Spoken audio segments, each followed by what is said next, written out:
خب آقا برگشتیم. امروز با یه داستان خیلی جالب اومدم خدمتتون که اصلا با شنیدنش پشماتون قراره فر بخوره. قشنگ قراره برینید به خودتون بچه. موضوع ویدیو امروزمون یه یوتیوبر یا بهتر بگم یه استریمر هست که خیلی از کسایی که یوتیوب و توییچ خارجی رو دنبال میکنن احتمالاً میشناسنش. این بانوی محترم که میبینید اسمش هست پوکیمین و یکی از معروفترین استریمرهای توییچه که خیلی خیلی خیلی هم درآمد بالایی داره. بچه حالا چیزی که هست، قضیه‌ای که هست، وقتی یه استریمر یا یوتیوبر خیلی معروف باشه، به خصوص اگه دختر باشه، به یه جایی میرسه که خیلی باید با آدمای نادرست و عجیب غریبی دست و پنجه نرم کنه. پوکیمین از این قائله مستثنا نیست و حالا حدود 1-2 هفته پیش یه کلیپ استریم ازش در اومد که توی یکی از استریمراش میگه که یه ادیتور داشته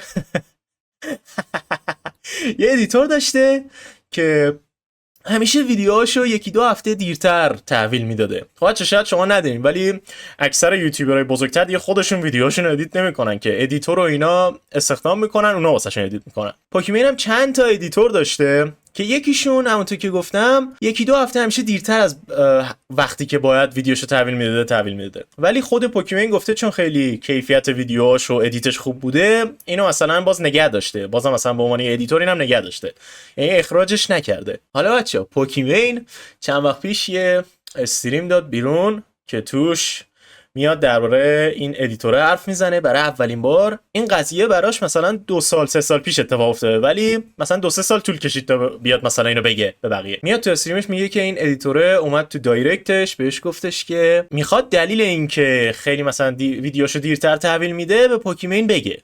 دلیلش اینه که این کسخل جغی وقتی داشته ویدیوهای این پوکیمین رو ادیت میکرده نمیتونسته دست از جغ زدن برداره. این داداشمون مثل این که به خاطر این 1-2 هفته ویدیوهاش دیرتر میداده که یه بند داشته جغ میزده. مثلا داداشمون وقتی داشته فورتنایت بازی کردن پوکیمین رو میدیده اصلا نمیتونسته خودش رو کنترل کنه، هر 5 دقیقه فکر کنم یه جغی باید میزده. من نمیدونم این کسخل چجوری 1-2 هفته دیرتر ویدیوش میده، یعنی چقدر مگه باید جغ بزنی که 1-2 هفته عقب بیفته ویدیو؟ وقتی یه یوتیوبر یا استریمر تو رو به عنوان ادیتورش استخدام میکنه داره به تو یعنی اعتماد میکنه، داره ساعتها به اصطلاح ویدیو از خودش برای تو میفرسته که تو مثلا اینو بشین ادیت کنی، بعد تو نشستی با این جغ زدی. ما داریم به کجا میریم بچه‌ها؟ این چه وضعشه؟ مردای امروزی خیلی ضعیف شدن، همشون جغی شدن. حالا بچه از اینا بخوایم بگذریم، یه قضیه هست که بعضیا مثلا میگن اینایی که دخترن خیلی راحت مثلا تو یوتیوب و توییچ و اینا پیشرفت میکنن، بخاطر اینکه مثلا یه مش مرد جغی میریزن مثلا اینا رو میبینن اینا رو معروف میکنن. بچه‌ها من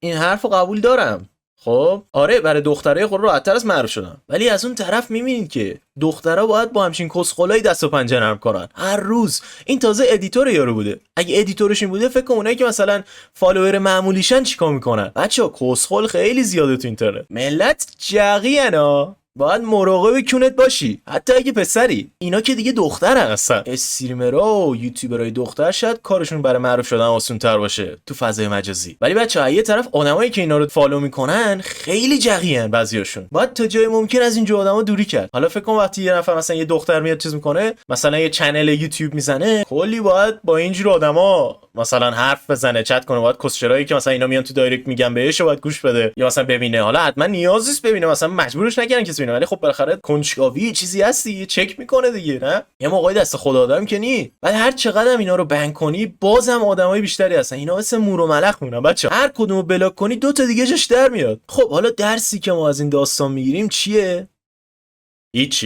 هیچ درسی نمیتونیم بگیریم. تنها چیزی که فهمیدیم اینه که تو اینترنت پر جغیه. حالا من نمیدونم این ادیتور کسخل چی فکر کرده پیش خودش که مثلا رفته اینو به پوکیمین گفته که من با ویدیو جغ میزنم. آخه جغی مثلا انتظار داشتی چی بشه؟ مثلا انتظار داشتی یارو مثلا این فیلمای پورنهاب بیاد بهت بده بعدش بگه وای چقدر سکسی تو با ویدیوهای بعد جغ میزنی، بس بهت بدم. انتظار داشتی چی بشه؟ انتظار داشتی همچین سناریویی پیش بیاد؟ کسخل برو با 2 تا دختر واقعی یکم حرف بزن، شاید زندگی عوض شه.